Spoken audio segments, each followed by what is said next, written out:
it was always one on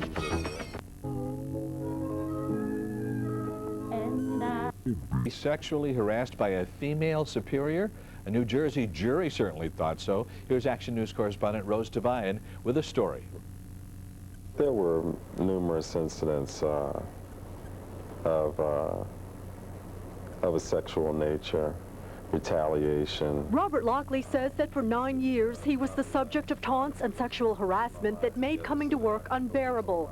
The senior corrections officer at Fort Dix's Mid-State Correctional Facility says it all began when he rebuffed advances made by another female officer, Rhonda Turner, and other co-workers. Well, in 1990, around that time, I began to make the different supervisors aware of the problem. But nothing was done. It was always a joke. It was always, why don't you go to bed with her? These type of comments were going on all the time. Lockley says the harassment began when he was transferred to a different tower and placed on a different shift.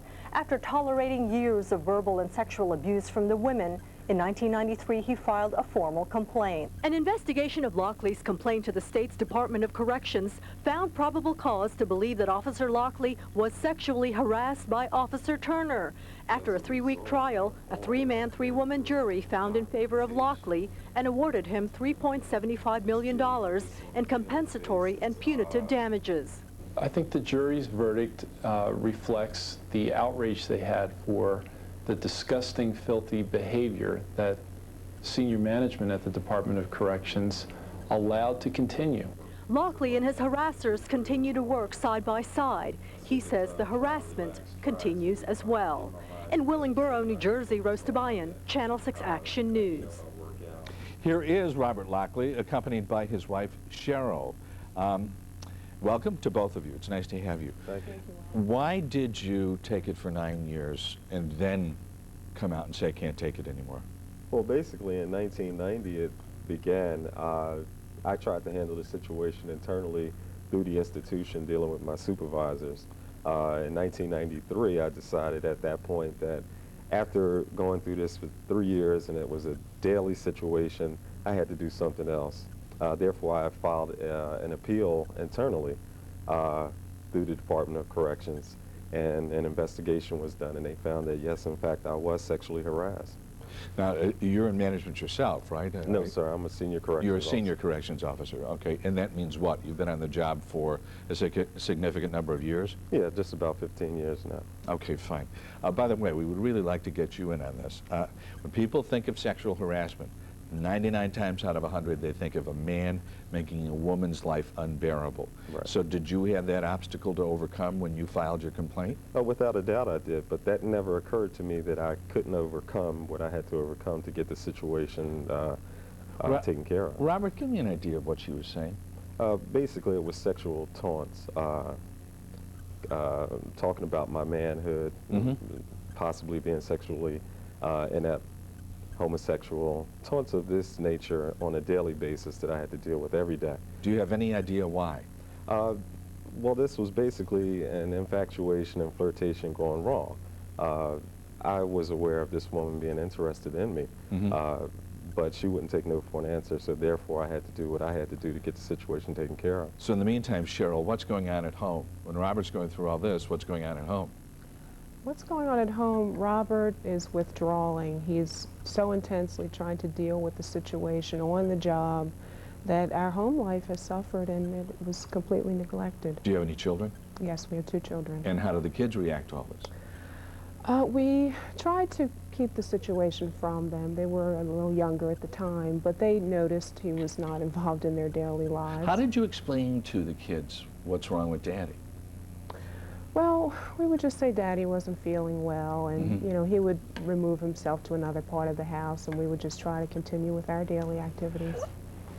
Woman to woman, when you were in the courtroom and you saw Robert's harasser. Actually, I never did. You never saw her? We were never in the courtroom. You were never in the courtroom together?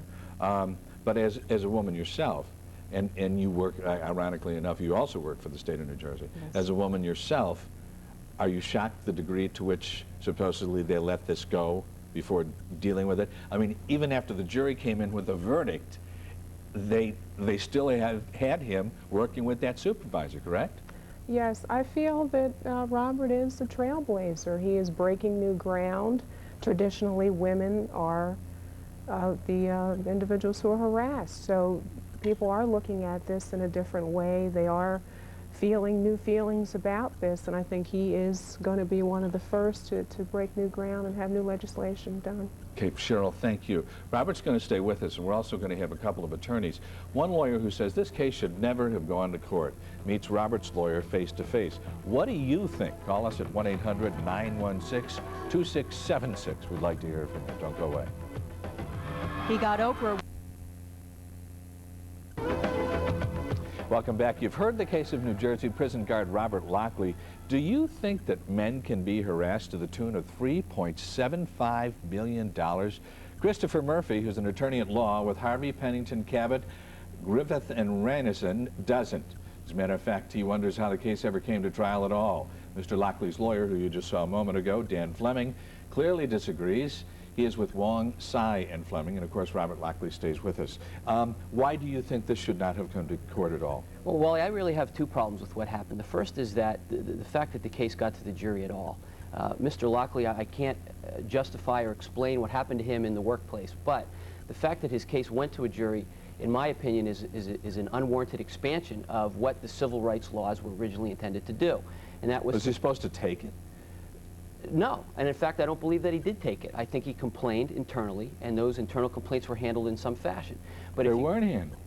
There were processes in place, and there was a finding internally that this, as I saw on the monitor, that there was probable cause to believe that he had been harassed. And at that point, what the state should have done was take action to separate the two of those. Right. Not only did he have to work with her before the case went to court, they had him working with her after the case went to court. How smart was that? Well, I can't defend that at all. I mean, I think even a common observer would agree that that was a foolish thing to do.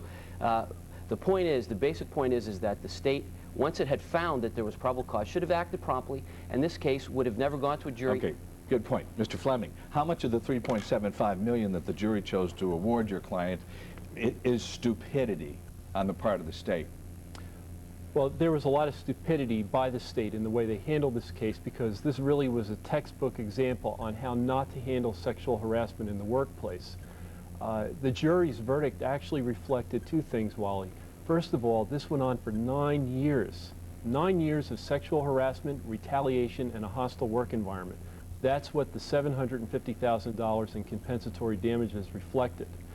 The jury also awarded $3 million in punitive damages because once management recognized there was sexual harassment, they turned their back on this problem.